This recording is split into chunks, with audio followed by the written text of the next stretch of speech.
Shopping করা, সাজগোজ করা, আমি মনে করি এটা একটা মেয়েদের নেশা। যাই হোক, তো আমার কিন্তু ভীষণ ভালো লাগে শপিং করতে, তার উপর যদি কেউ দায়িত্ব দিয়ে থাকে, তো সেটাই আজকে তোমাদের সঙ্গে শেয়ার করব। Hello everyone, welcome to my another blog. সবাই কেমন আছো? আলহামদুলিল্লাহ আমি অনেক ভালো আছি।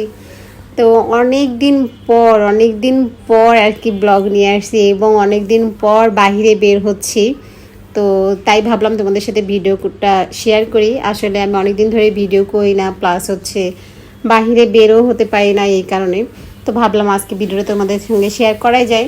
তো সামনে আমাদের একটা প্রোগ্রাম আছে, ছোটোখাটো, একদম একবারে যে বড় একটা প্রোগ্রাম তা না। তবে প্রোগ্রামটা কিন্তু আমাদের না, মানে আমরা দাওয়াতের মেহমান আর কি। তো যাই হোক, নিজেদেরও তো একটু কেনাকাটা বাকি আছে,